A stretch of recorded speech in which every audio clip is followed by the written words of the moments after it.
하나님 아버지의 말씀은 호세아 1장 2절에서 9절 말씀입니다. 호세아 1장 2절에서 9절 말씀 제가 봉독해 드리겠습니다. 여호와께서 처음 호세아에게 말씀하실 때 여호와께서 호세아에게 이르시되 너는 가서 음란한 여자를 맞이하여 음란한 자식을 낳으라. 이 나라가 여호와를 떠나 크게 음란함이니라 하시니 이에 그가 가서 디블라임의 딸 고멜을 맞이하였더니 고멜이 임신하여 아들을 낳음에 여호와께서 호세아에게 이르시되 그의 이름은 이스라엘이라 하라. 조금 후에 내가 이스라엘의 피를 예후의 집에 갚으며 이스라엘 족속의 나라를 폐하할 것임이니라. 그날에 내가 이스라엘 골짜기에서 이스라엘의 활을 꺾으리라 하시니라. 고멜이 또 임신하여 딸을 낳음에 여호와께서 호세아에게 이르시되 그의 이름을 로루하마라 하라.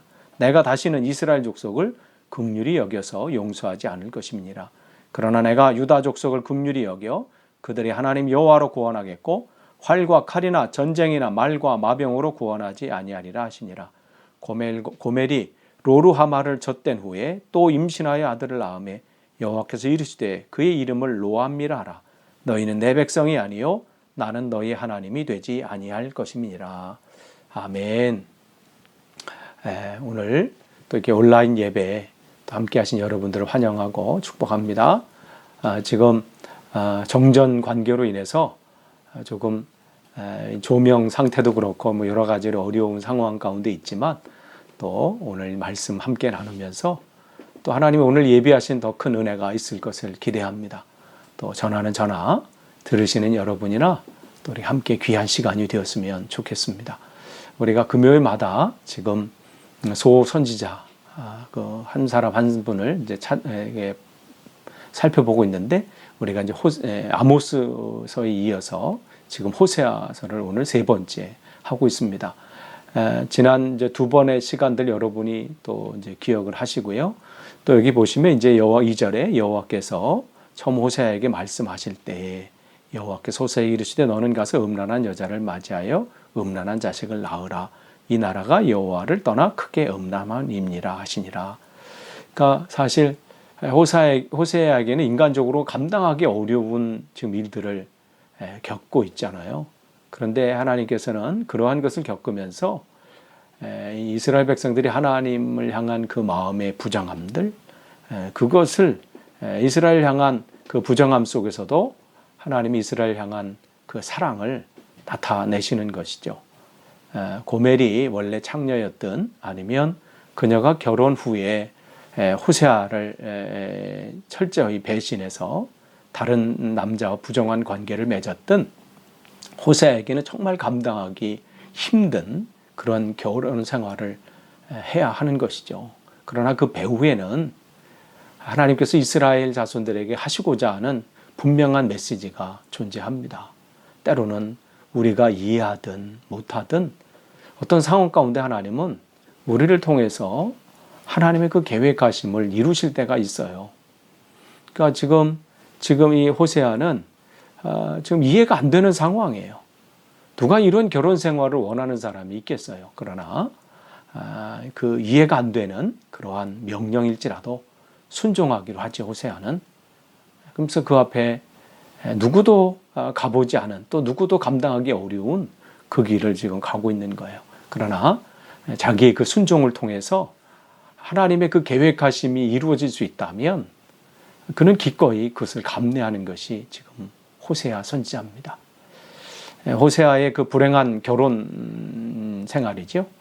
불륜으로 다른 남자를 따라가는 그 아내, 그것을 그 아내를 나간 그 아내를 되찾아오는 그런 과정들을 통해서 지금 이 호세아는 그 하나님의 심정을 느끼게 하시는 거예요. 그 상황이 돼보지 않으면 우리가 사실 위로를 한다고 하고 기도한다고 하지만 사실 그만큼 느끼기는 어렵죠. 그래서 메시지의 핵심은 뭐냐면 하나님이 자기 백성을 향한 하나님의 사랑이에요. 내가 너희를 얼마나 사랑하는지. 근데 그 사랑의 마음을 누가 전할 수 있겠어요? 그 마음을 절절히 깨닫는 사람이 전할 수 있고요. 그 마음을 절절히 느꼈고 체험했던 사람이 또한 남을 위로할 수 있습니다. 그래서 하나님은 호세아에게 자기의 삶에서 느끼는 그 아픔, 그 고통, 그걸 통해서 마음으로부터 우러나오는 간절한 메시지를 전하기를 원하시는 거예요. 여러분, 여러분이 한 가지 얘기를 드리면요. 1880년에 미국 보스턴 주립 빈민보호소에 애니라는 여자아이가 있었습니다. 그곳에는 직원들뿐만 아니라 또 그를 돌보는 그 모든 사람들이 그 아이에 대해서 손을 다 뗐어요. 왜냐하면 뭐 음식을 갖다 주려고 뭐 하고 아니면 그에게 뭔가만 이렇게 터치하거나 하여간 음식을 갖다 주면 막 소리를 지르는 거예요. 그리고 음식을 다 그냥 이 식판에다 갖던 음식을 그냥 다 던져버리는 거예요. 그러면서 고래고래 소리 지르니까 감당할 수 있는 사람이 없어요. 그래서 그는 그 아이는 혼자 사는 독방에서 거하면서 또 음식을 제대로 먹지 않으니까 몸은 점점 말라가지요. 그러니까 거기 이제 돌보는 사람들이 거기 보호소장에게 이 아이 여기서 굶어 이렇게 놔두지 말고 다른 곳으로 보내자고, 우리가 너무 힘들다고, 감당하기 어렵다고. 그런데 이제 그 보호소장은 우리가 여기서 감당하지 못하고 보내서 그러면 소문이 나면 우리가 그만한 능력이 안 되냐, 그런 소문이 안 좋게 날 것을 염려해서 아니라고, 그냥 놔두라고 그렇게 얘기를 합니다. 그런데 어느 날 그 은퇴한 간호사 할머니가 계속해서 거기에 찾아오면서 이 애니라는 이 여자아이를 내가 돌보겠다 계속 요청합니다.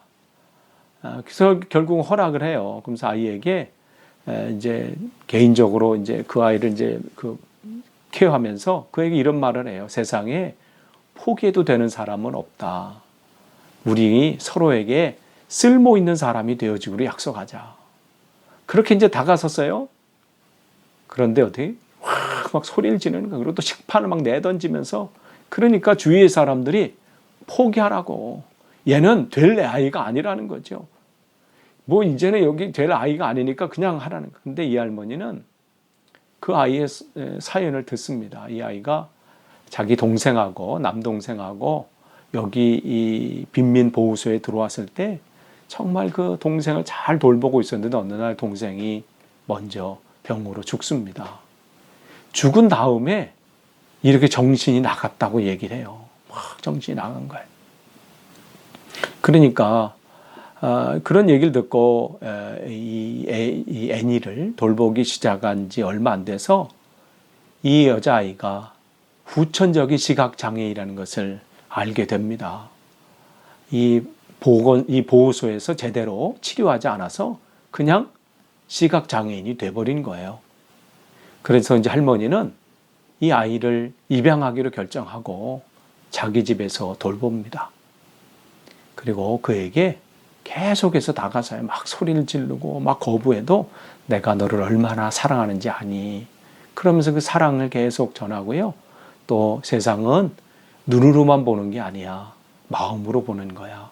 그러면서 계속 지극정성으로 돌봐주던 어느 날 그 애니는 자기 속마음을 이 할머니에게 얘기합니다. 자기 아버지가 알코올 중독자였고 그래서 폭력을 행했고 어머니는 일찍 돌아가셨고 그래서 자기랑 남동생만 남아서 여기 이 빈민보호소에 버려졌고 여기서 그래도 두렵지만 남동생은 내가 지키리라 했는데 남동생이 자기보다 먼저 죽게 된 다음에 자기가 이렇게 됐다. 그런 얘기를 쭉 얘기를 하는 거예요. 그 소리를 듣고 있던 할머니 눈물이 주르륵 흐르죠. 그렇지만 이 말이 정말 깊은 이 고민들, 이것을 전해준 이렇게 말을 한 그 상황이 너무 기쁜 거예요. 이 아이가 내게 이제 마음을 여는구나. 그러면서 금세 미소로 바뀌었습니다. 그때 이제 애니가 물어요. 그 반응을 보고 할머니 지금 웃고 계세요? 그때 그 할머니가 얘기하죠. 웃고 있어. 너는 나를 쓸모 있는 사람으로 만들어줬거든. 애니 다른 곳에서 나와 함께 다른 기적을 만들어 보지 않을래? 사실 이 할머니도 이제 연세가 많으셔서 삶에 희망을 뭘 해야 될지 모르는 상황 가운데 이런 자원봉사자로 하기로 결심하면서 한 아이를 통해서 그 사랑을 또 느끼게 된 것이었지요. 그러면서 이 아이를, 이 할머니는 이 애니를 퍼킨슨 시각장애인 학교에 입학시킵니다. 이 애니는 여기서 자기가 공부할 수 있다는 것, 또 책을 읽을 수 있다는 것에 너무 기뻐하면서 또한 이 할머니의 지극한 정성 돌봄으로 인해서 정상적으로 학교 생활을 시작합니다. 그런데 언제나 함께 계실 것 같은 이 할머니가 죽음을 맞이하게 되는 거죠. 이제 나이가 많으시니까. 그럴 때 슬퍼하는 애니에게 할머니는 이런 말씀을 합니다. 영원히 내 옆에 있기 위해서 잠시 자리를 옮기는 것뿐이야. 내가 포기하지 않고 간절히 원한다면 기적은 언젠가 널 꼭 찾아올 거야. 사랑한다 애니 하면서 눈을 감습니다.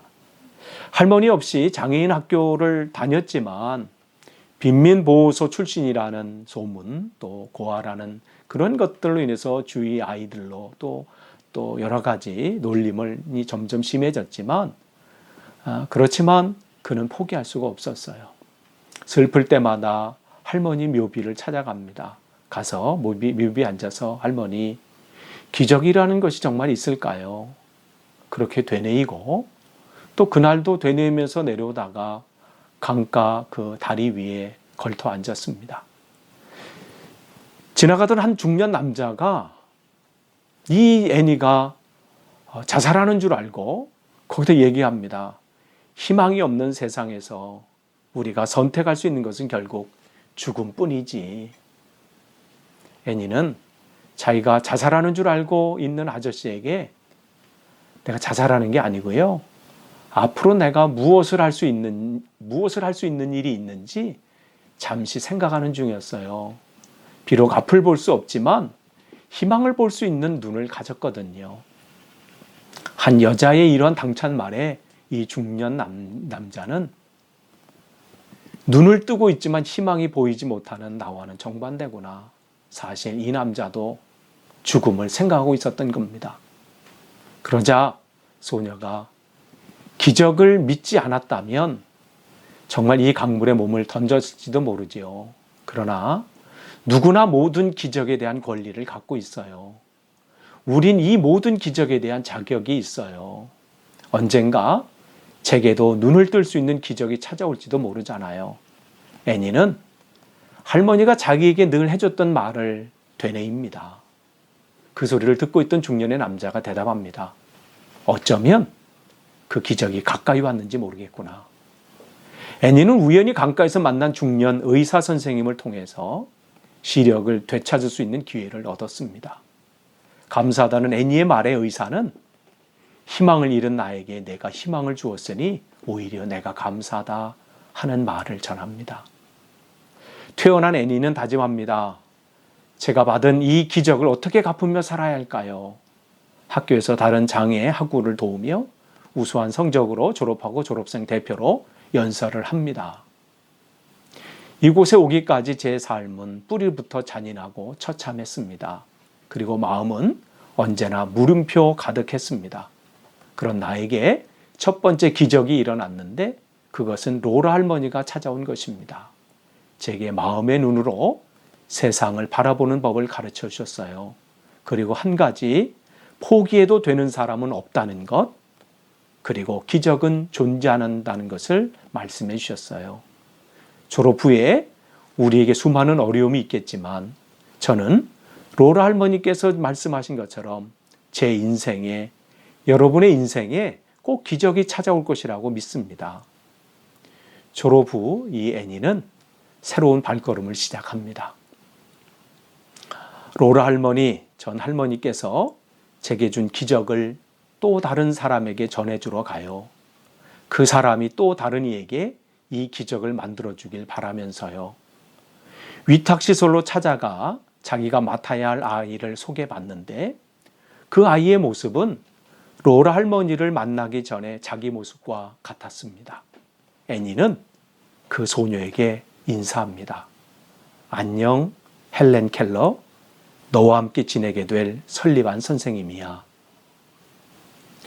우리가 잘 아는 헬렌 켈러의 선생님이었던 이 설리반 선생님도 사실은 그런 고통스러운 시간들이 있었습니다.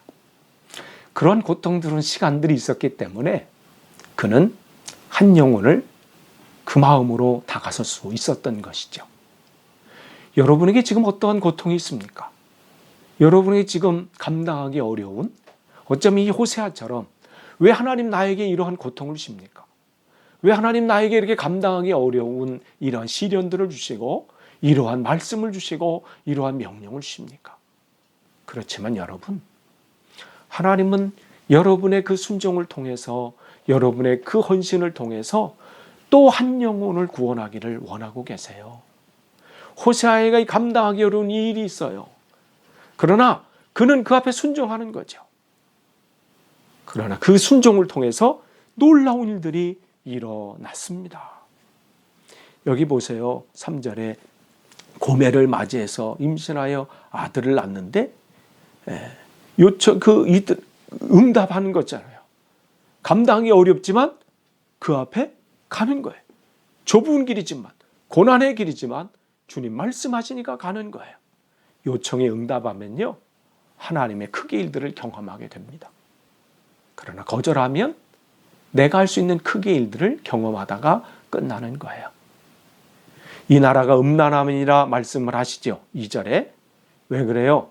이스라엘이 우상 숭배하는 거잖아요. 혼합 종교예요. 하나님 앞에 예배는 드려요. 형식적으로 드리죠. 그러나 또한 바알신, 풍요의 신이에요. 거기를 따라가면 풍족하게 된다는 그 믿음을 가지고 거기도 열심히 섬기는 거죠.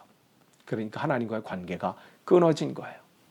그를 사랑하는 하나님, 누군가 그들을 이끌어 와야 되는데, 그들을 구원해야 되는데, 마치 앞을 보지 못하는 그 애니처럼, 누군가 로라 할머니처럼 가야 되는 것이 있고, 헬렌 켈러에게 설리반 선생님이 가야 되는 것처럼 누군가 가야 되는데, 누가 이걸 갈고 할 때 내가 여기 있사오니 나를 보내주십시오 하는 그 이사야 선지자처럼 누군가 가야 되는 거죠. 그 누군가는 순종하는 자예요. 오늘 그 순종하는 자를 통해서 하나님 놀라운 역사를 하십니다. 그래서 고멜을 맞이하는 거예요. 그래서 아들을 낳았어요. 이게 바로 진짜 잘 되는 길입니다. 세상 사람 눈에 볼 때는 별 볼 일 없는 삶이고 어쩌면 원하지 않는 삶이고 힘든 삶일 수 있지만 하나님 이 순종하는 삶이 진짜 잘 가는 길입니다. 그 4절 보면 여호와께서 호세에게 이르시되 그 이름을 이스라엘에 하라 그랬어요. 이스라엘이라고 하는 것은 여기 보면 이제 하나님께서 여기 이제 이 호세에게 세 명의 이제 이름이 있어요. 이제 이스라엘 첫째 아들이죠. 이제 둘째 딸이 나오고 이제 세 번째 아들이 이렇게 나오는데 이름을 지어 주는 것 속에서는 하나님께서 이 이름을 통해서 이 이스라엘에게 하실 말씀이 거기 담겨져 있기 때문에 그래요. 여기 이스라엘의 뜻은 뭐냐면 이 퍼뜨리다. 이게 뭐가 이렇게 퍼뜨린다 이런 것도 있고요. 어떻게 모아놓던 걸 흩어버린다 이런 뜻이 있어요. 그런데 여기 4절에서는 흩어버린다 이런 의미로 쓰여져요. 여기 이제 나중에 이제 여기 10절 이하에 보면 이제 또 거기는 좀 다르게 이렇게 보게 되겠지만 요 4절에서는 흩어버리는 거. 그러니까 이스라엘 백성들 하나님께서 말씀하신 게 심판의 메시지가 첫 번째면 너희들이 돌아오지 않으면 내가 너희들은 지금 뭉쳐 있고 뭐 잘 되는 것처럼 보여도 다 흩어버린다. 가지고 있는다고 내게 되는 게 아니잖아요. 뭉쳐진다고 내게 되나요? 흩어버리면 내게 안 되는 거예요. 지금 주님께서 돌아오지 않으면 그렇게 된다. 그러니까 하나님의 강력한 심판의 의지를 보여주시죠. 그러니까 이 이스라엘이라는 곳은 예루살렘에서 북쪽에 한 90km 정도 북쪽에 위치한 한 지역입니다. 그것이 뭐냐? 그 지역은 굉장히 평안하게 평지예요, 평야예요, 옥토예요. 그래서 여러분이 성경에 보면 이제 열왕기상을 이렇게 보면 나봇의 포도원이 나와요. 나봇의 아합 왕 때 나봇의 포도원이 나와서 이제 아합 왕이 자기 왕궁 옆에 그 포도원이 있으니까 그 포도 나에게 팔아라 할 때 이제 안 팝니다 했다가 어떻게 해요? 그 부인의 괴략으로 인해서 그 나봇이 죽게 되잖아요. 그리고 그 포도원을 다 빼앗게 되는데, 뭐 이러한 상황 가운데 있을 때 하나님께서 예후를 통해서 이 아합의 이 가족들 또 이세벨과 그냥 거기를 완전히 다 정리해 버리잖아요. 그런데 하나님이 어느 정도까지였는데 그냥 이 열심이 너무 과해가지고 살인이 너무 심해 버린 거예요. 그러한 일들이 일어난 거죠. 그래서 여기 보면 예후의 집에 갚으며 이스라엘의 피를 예후 집에 갚으며, 이 얘기가 바로 그거예요. 피를 이 열심히 어떻게 이제는 자기 의가 돼가지고 내가 하나님이 계획하신 것은 이 정도인데 그것을 넘어가서 더 하면 내가 하나님께 기뻐하시겠지 하면서 그냥 어마어마하게 그 일들을 하는 거예요. 나중에는 어떻게 해요? 아수르 왕에까지 가서 그에게 조공을 바치면서까지도 어떻게 해요? 자기의 이 권력을 놓치지 않으려고. 그 조공을 바친 그 역사 기록이 어디 있어요? 여러분이 대형박물관에 가면 거기에 아수르 관에 보면 거기 다 그 아수르의 그 역사 기록이 나와 있잖아요. 그 예후가 거기서 절하면서 아수르 왕에게 조공을 바치는 거. 그러니까 그 정도로 처음에 시작은 좋았는데 점점 그렇게 하나님 앞에 달아가게 된 거예요. 그 핏값을 하나님께서 갚은다 이렇게 말한 거죠. 결국 이스라엘 족속이 나라가 패할 것이다. 그래서 예후부터 시작해서 그 왕의, 그래서 그 5명이 예후가 왕이 된부터 그의 자식들이 이렇게 해서 예후를 비롯해서 5명이 그 예후 가문이 왕이 됐는데, 그 중에 한 사람이 에브라함이 오늘 여기 2세예요. 여로보암 2세. 지금 이 호세아 시대의 왕. 그 다음에 이제 그 다음 왕이 이제 스가랴가 왕인데, 선지자랑은 구별하세요. 같은 동명이인이에요. 그 스가랴가 이제 예후의 5번째 이제 후손이죠. 거기서 이제 끝나요. 그 다음도 물론 5명의 왕이 있지만 이 정통한 이걸로는 스가랴 예후 집안은 끝났어요. 그 다음부터는 계속 반란이 일어나서 그냥 계속해서 결국은 722년 BC 722년 아수르에 의해서 이 북이스라엘이 완전히 멸망하게 되죠. 바로 그 말씀을 하시는 거예요. 이스라엘 족속 나라가 패할 것이다. 즉 하나님이 이 아수르를 통해서 이 일들을 하실 것이라는 그 예언의 말씀을 지금 여기에 주시는 거예요. 이 말씀을 통해서 뭐예요? 너희들이 돌아오지 않으면 이렇게 된다는 거예요. 하나님은 하기 전에 경고를 주셔요. 돌아오라고 말씀을 하셔요. 기회가 있으면 돌이켜야 돼요. 우리에게 하나님께서 말씀하실 때 그 끊을 것은 끊고 붙잡아야 돼요. 게으르면 내 삶을 방치하지 마세요. 나는 육신이 연약하니 그 말에 위로를 받고 그냥 막연히 놔두지 마세요. 하나님 앞에 결단하세요. 그리고 또 5절에 보면 그날에 또 내가 이스라엘 골짜기에서 이스라엘의 활을 꺾으리라. 이 골짜기, 이스라엘 골짜기는 또 이스라엘이 이 큰 전투들이 많았던 그 골짜기예요. 여기서 보면 결국 아수르와 큰 전투가 있었던 그 장소이기도 하고요. 그래서 이스라엘의 이 전투에서 많은 이스라엘의 도시가 함락이 되기도 했습니다. 결국 이 이스라엘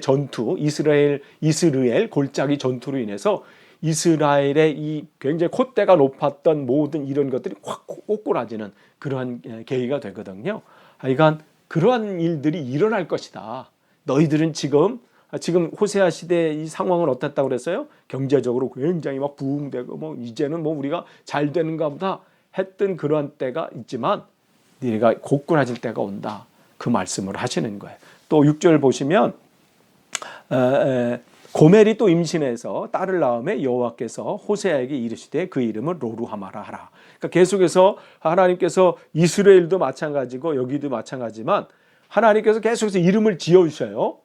근데 이름을 지어준 그 이름 속에는 하나님의 그 말씀들이 담겨져 있는 거예요. 예언의 말씀들이 담겨져 있습니다. 그러니까 여러분이 그것을 기억하세요. 근데 이름들이 어떻게 해요? 누가 이런 이름을 짓겠어요?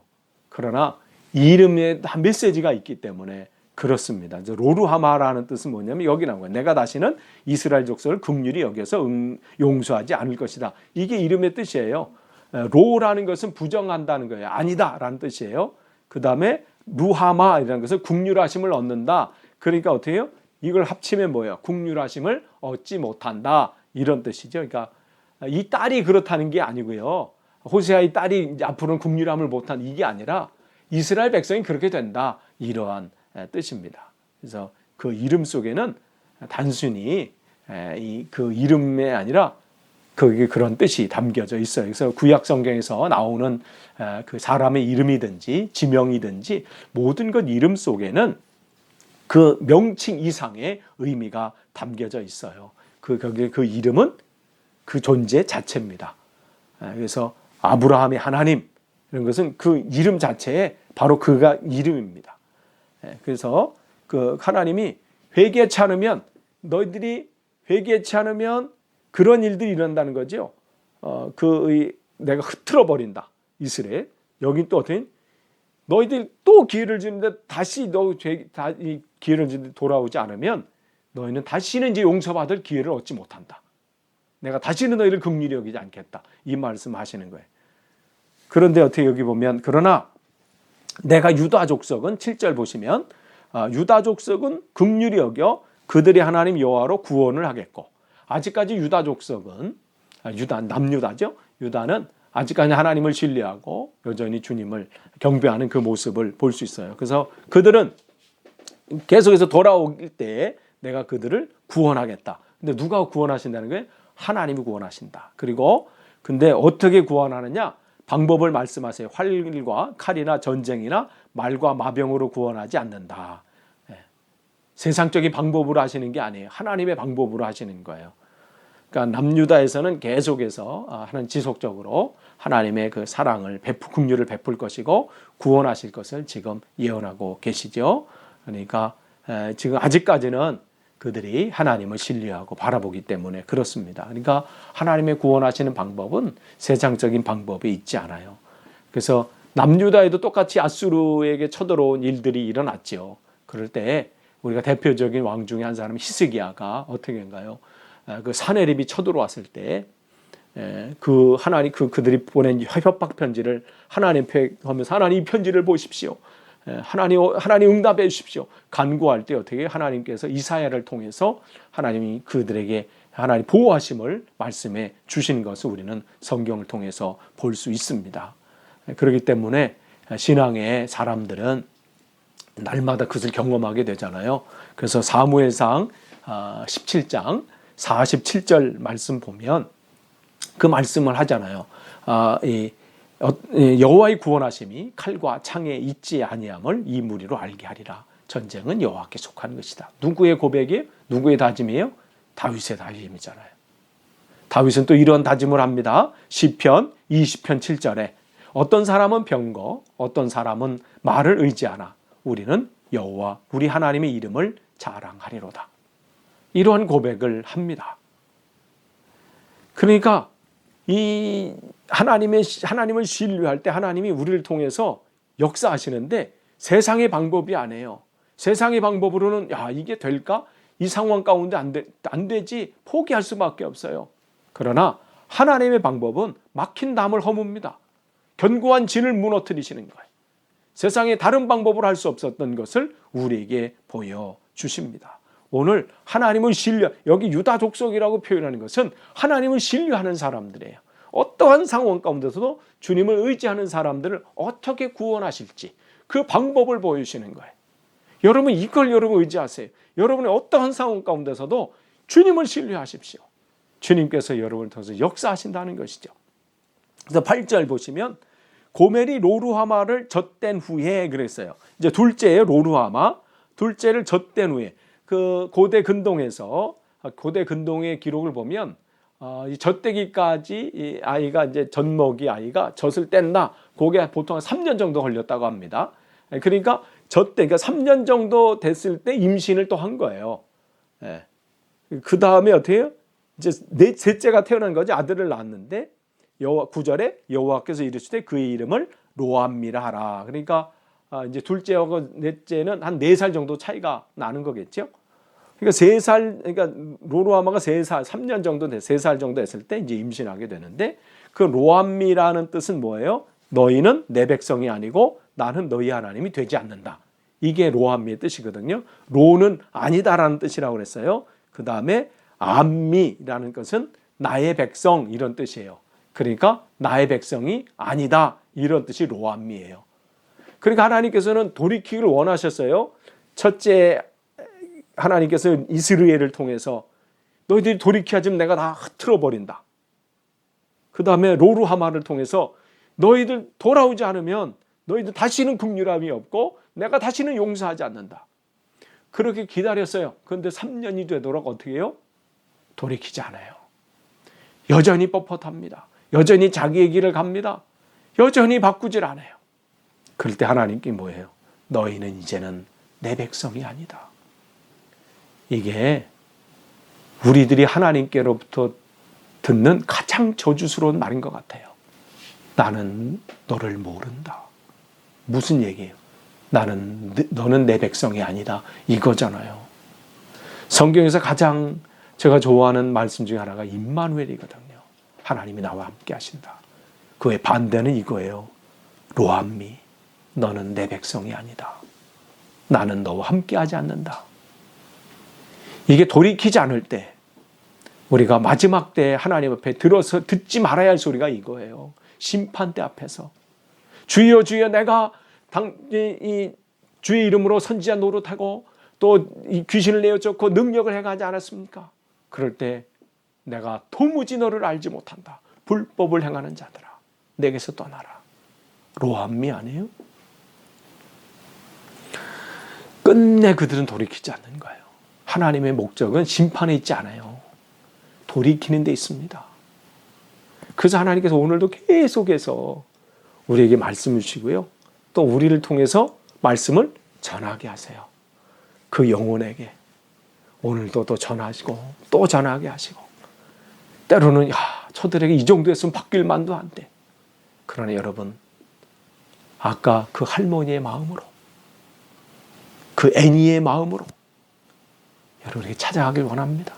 호세아가 바로 그랬어요. 끝을 맺습니다. 오늘 하나님께서는 이 호세아를 통해서 하나님이 이스라엘 백성을 얼마나 사랑하는지 그 다음에 그들이 돌이키기를 얼마나 원하시는지 그거를 원하고 계시는 거예요. 여러분 정말 그 시간 속에 여러분 시간 속에 때로는 여러분이 이해 안 되는 여러분 상황이 있을 수 있어요. 그러나 그 상황 가운데 주님은 순종하길 원하세요. 모든 것 주님께 맡기고 주님을 신뢰하길 원하십니다.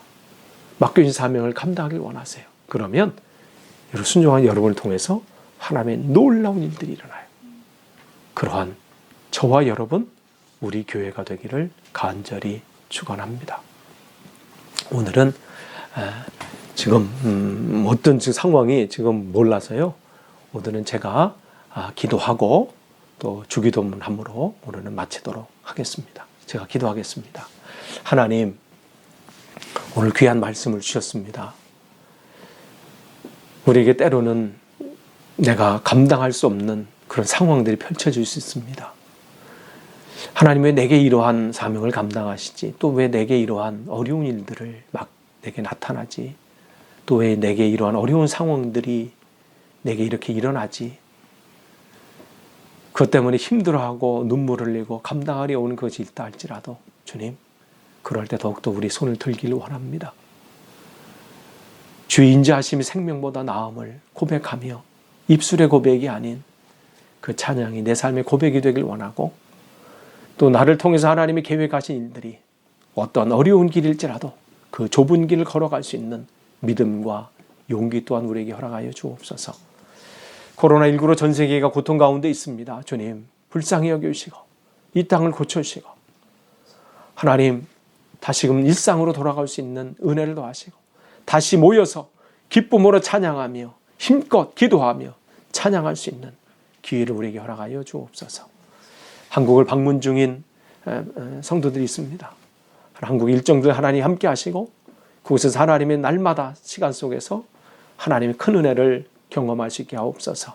또 폴란드에서 영국으로 이사를 준비하며 모든 또 비자를 또 준비한 모든 그 일정 가운데 또 그 가정 가운데 함께 하시고 어려움이 없게 하시고 또 강건함으로 보호하시고 인도하여 주옵소서.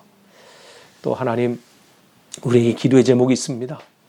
우리 또 삶 속에 육신적인 건강의 문제로 어려움을 당하는 데 있습니다.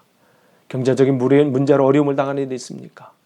또 삶의 여러 가지 문제로 어려움을 당하는 이들이 있습니까? 기도할 때 하나님, 그들에게 홀로 놔두지 마시고 하나님의 큰 은혜로 보호하시고 인도하여 주옵소서.